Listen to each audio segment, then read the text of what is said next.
Sanibonani South Africans.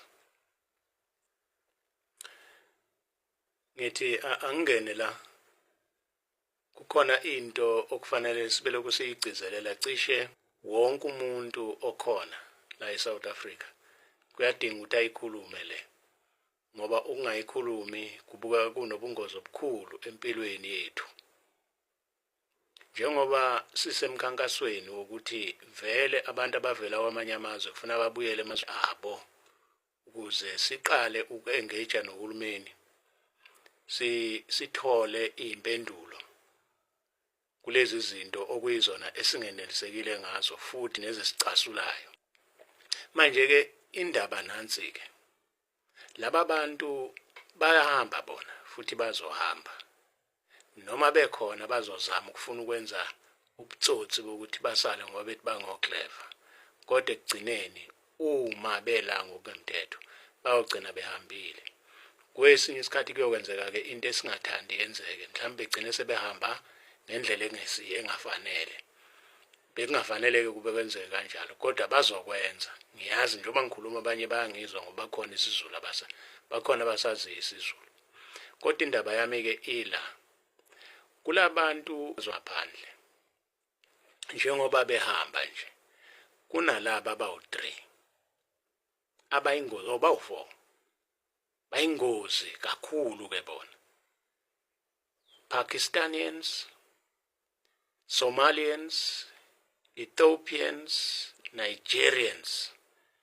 Le 4 lena ukube bekunokwenzeka bekufuneka ngabe kwamanje bayakhishwa la ezweni bahambe la eSouth Africa nje sikhohlwe yibo bangabuyi nje sivele nje bona sibatshene ukuthi bangabuyi noma ngabe bafuna ukubuya bangabuyi la.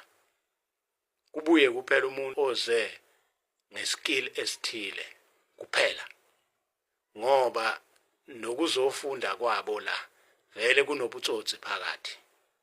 Kodwa ke nansi into engifuna ukuyisho, laba bantu njengoba ngibabala ibona abantu abanamabhizinisi la eSouth Africa angekho futhi emthethweni. Ibona abantu abanamabhizinisi okungamabhizinisi uma ukubuka emini, kodwa ebusuku kudayiswa ama-drugs. Futhi uma ngesiwona ama-drugs, i-prostitution, i-human trafficking. So laba bantu ke into abayenzayo njengamanje njengoba benezitolo la ke sibuye sithenge khona ukudla thina. Njengamanje sekuphumile njengoba nibabona behambe kunezimoto ehambe inikeza izingane ingaba ama-sweet, ingaba ama-cake, ingaba ngama-chips, ngama yini.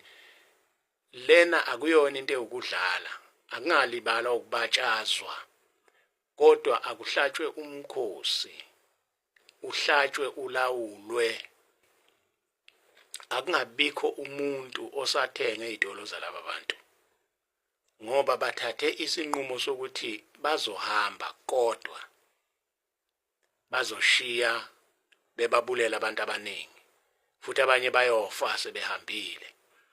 Ngakho ke njengamanje kufanele noma ngabe kuthiwa kubuhlungu noma kunjani, uma kunesitolo salabantu okuthiwa ama-Pakistan abasetshenzelwa ngama-Somali isikhathi esiningi nama-Ethiopians, akungathengwa khona ngoba izimpahla nje abayikhiqizayo nabayithumela kulama-spaza shop abo zimpahla ezifakwe ubuthi ukuthi abazoyithenga uma bezozidla bazofa.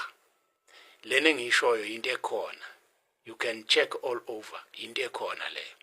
South Africans sizophela ke masoqhubeka sithenga izitolo zalabantu.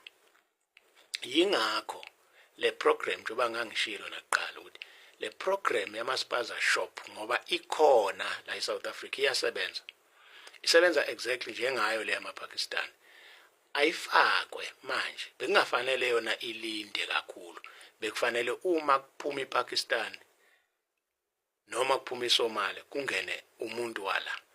Uhlelo selukhona in place. Ngoba ingozi manje ukuthi uma bengekho abantu abathi take over lezi zitolo, lama-Pakistan azoqhubeka, angitaqhubeka umhla ka-30 nje uyawubona usekude kangakanani. kuyothi kufika lo mhlaka-30 kuzobe kunabantu abaningi abazobefile ey'ndaweni ezahlukene.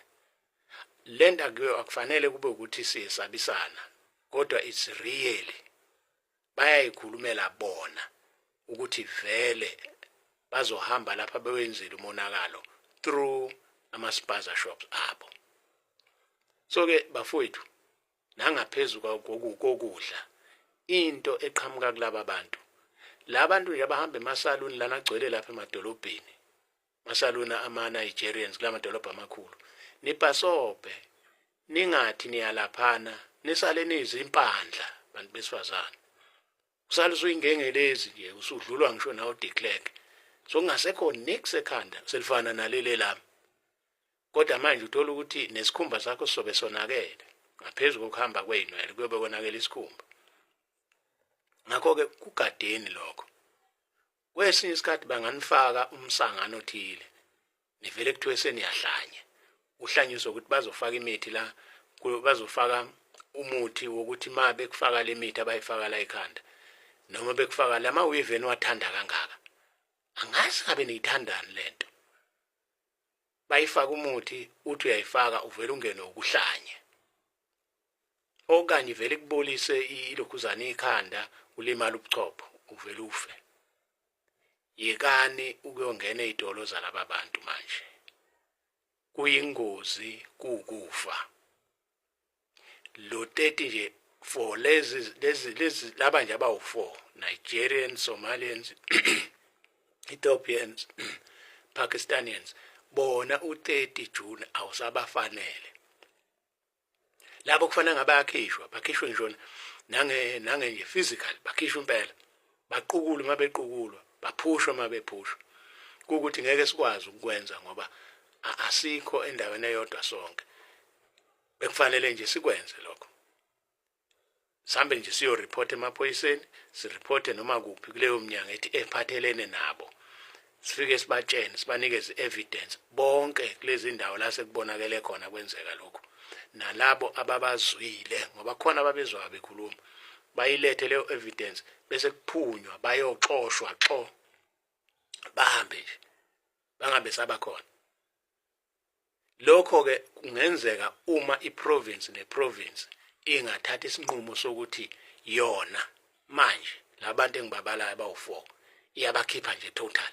Iprovince neprovince kungenzeka, kodwa uma kuzolindwa ukuthi akube imarch and march ezobe lokhu ihamba around. Imarch and march into eseconcern ngayo ukuthi yenze kubonakale kuzwakale ukuthi eSouth Africa sithi enough is enough ngabantu abaqhamuka kwamanye amazwe.